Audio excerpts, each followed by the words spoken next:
All right, hi, my name's Steve Elmes. I'm the Director of Marketing for Kidrobot, coming to you live from New York Toy Fair, Javits Center, 2015. I'm sitting here with a little sneak preview. Some of you guys have seen this online already, of our Kidrobot Special Edition 10th Anniversary Donny, which admittedly we're a little late on, so you can't take yourself too seriously. So this has now become the 10-year, 4-month anniversary Donny.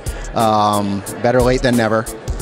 It harkens back to Paul and Tristan's original reveal of the Donny back in 2004. The box, there's 3 colorways: red, slate gray, silver. It pays homage to all the artists. A lot of the artists we've worked with over the year: Junko Mizuna, Tara McPherson, Joe Ledbetter, Luke Chu, Macbeth. It's just, again, we wanted to pay respect to everybody. John Paul Kaiser, L'Amour Supreme, artists that have taken and really elevated the Donny to its place in the marketplace as sort of the premier art toy out there. These will be coming out in just a few weeks, limited availability, and they won't be available in equal distribution. So if you want to collect all 3, you're going to have to hustle to your local retailer pretty quickly. These will be available through local specialty retailers: Kidrobot.com, Kidrobot San Francisco, Kidrobot Las Vegas. I don't generally ever tell you how many pieces. It adds to the drama. This is a new series we have coming out, so whoever's watching this video, you're seeing this live and in person. Tricky Cats. For those of you who are fans of Money World, the DIY platform, you may recognize this character as a previously released DIY platform. Frank Kozik, which some of you may or may not know, is a huge cat fan, as am I, and looked at this platform and wanted to know why it was sitting dormant, and decided that let's do our own in-house series. So this is going to be one of the first in-house series designed by Frank Kozik and our creative team. All the artwork was done in-house, called Tricky Cats. It will still be a blind box series. There will still be chase pieces. This should be hitting in fall of 2015, and we're kind of excited about the reveal of this particular piece. So thanks for joining. Can we see it in the box? Is there anything in the box?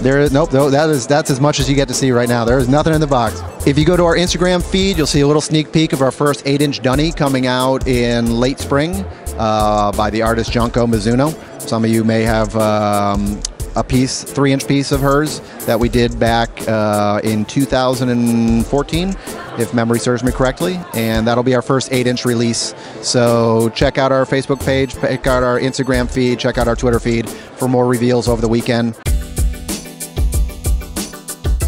Yeah, bootlegging versus. Do you want to drive the message home?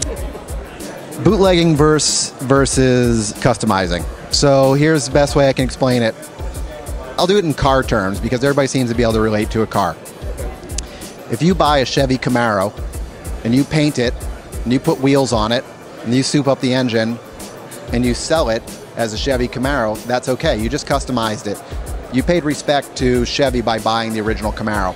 If you go out and you build a car from scratch and you stick a Camaro badge on it and you try to call it a Camaro, it's not a Chevy Camaro. It was never built by Chevy. So the simple fact is, if somebody goes out, and the Donny is oftentimes the most bootleg piece. If a customizer goes out and buys one of these, which they often do, and they'll paint it white and they'll start from scratch, and they may add clay to it, they may mold it, but underneath it is the original Donny. We don't have an issue with that. As a matter of fact, at our DTA Donny show, we brought in the likes of Dave Mark Art, who's an amazing customizer, to be part of our show. If you go to our Instagram feed or our Facebook feed, we oftentimes promote and highlight customizers, people who just work off of Donnies they bought. If you take this and you make a mold of it and start casting it in resin, that's an issue. That is fundamentally bootlegging.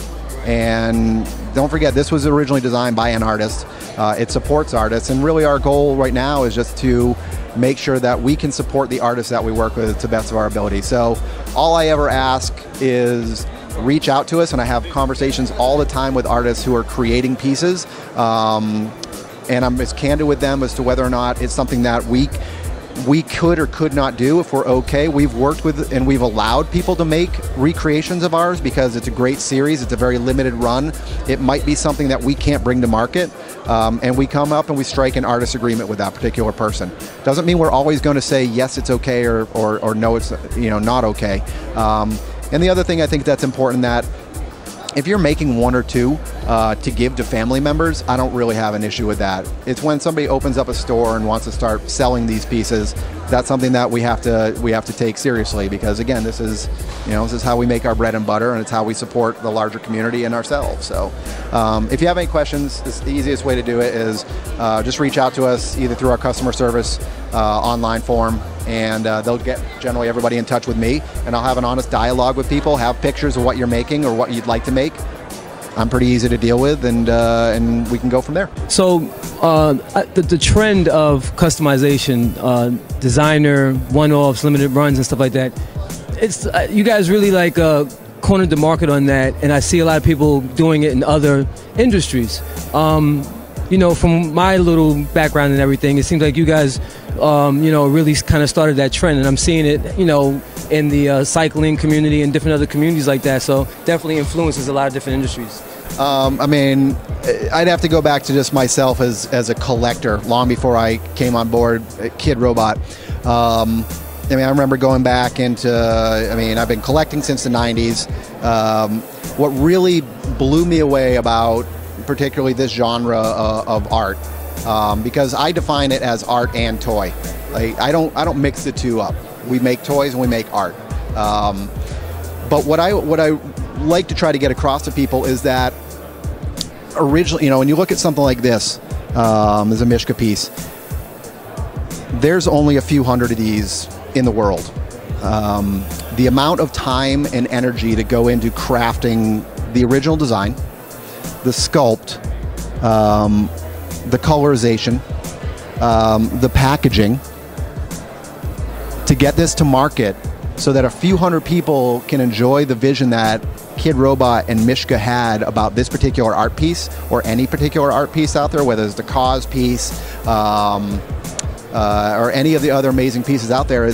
That's what I think is amazing, and what really turned people on to the idea of making things affordable and available in limited quantities, and getting people to sort of redefine what an artistic piece can be. That it doesn't have to be a Rembrandt, it doesn't have to cost you 10 grand. That if this resonates with you, and that's a great thing about this particular genre, and the same thing about like the cycling community, of which I have a background in. I was a frame builder back in Boston back in the 90s, and again, there's a personalization to it. There's an emotional relationship with the artist or the craftsman that's doing their thing, and I think that's really what kind of got people into this whole genre. And for artists, it's a three-dimensional platform. For a lot of artists, that's very exciting to take something that they otherwise would only normally do in 2D on a flat canvas and be able to now actually create a three-dimensional version of it. That's why I think a lot of people get excited. The talk about Adventure Time, again, it's a two-dimensional character suddenly brought to life in 3D, and again, it's an amazing relationship that people get to have, and they don't get to have that with just about everything. So, which is really cool that I just found out, is that you was in the cycling community, and on our website we have a pretty big cycling community that follows us. So just a little background on that, just to let people know about your background a little bit more in cycling, just real quick. So I'm originally from New England, and back in 1993 I worked with Fat City Cycles in Somerville, Massachusetts, which may predate some of your audience by a long time. Coming out of Fat City Cycles, myself and 3 other guys started a custom frame builder called Independent Fabrication, based in Somerville, Mass. I did that for a really long time. I worked with Maverick American, which was a full suspension bike manufacturer out of Boulder, Colorado, when I relocated there 15 years. I was a cyclocross world's team mechanic for about 6 years. I've been to many of our world championships, and so a long story. A lot of my greatest friends are because of bicycles. I love the artisans. I'm glad to see Independent Fabrication still around. I'm glad to see 2 of my former co-workers, 2 of my partners have started Firefly, which is an amazing frame builder. based in Boston. I mean, Boston's got an amazing hub of frame builders, Seven Cycles, Geek House, and a whole host of others. So, yeah, so that's so for me to be back into sort of an artist-driven community is awesome. I mean, I don't really consider what I do work. Pretty fortunate, and the people in this community are absolutely amazing. So, passionate about what they do. Did you ever race BMX? No, not. I've been on a BMX bike and I've been on BMX tracks. Downhill dual slalom are about the closest, and a lot of cross country races. I've done the Leadville 100 4 times. I've done it twice on a tandem. We did for a while hold the course record at Leadville 100, but it's since been shattered. And if you want to get to know somebody really well, ride a tandem with them for about 10 hours straight. You'll get to know them amazingly well. So that's about all I got for you. The best places to check out relevant information is blog.kidrobot.com. We do a lot of reveals on that. Obviously, the Kidrobot forums you can find linked off of our website, which is kidrobot.com. You can find us on Instagram @kidrobot. You can find us Twitter @kidrobot, and clearly our Facebook page. So those are the best places to reach us, and thanks for joining. Hi, my name's Steve Elmes, joining you from New York Toy Fair, Director of Marketing for Kidrobot. I'm here with SugarCayne, and appreciate the time. Back to you, Billy.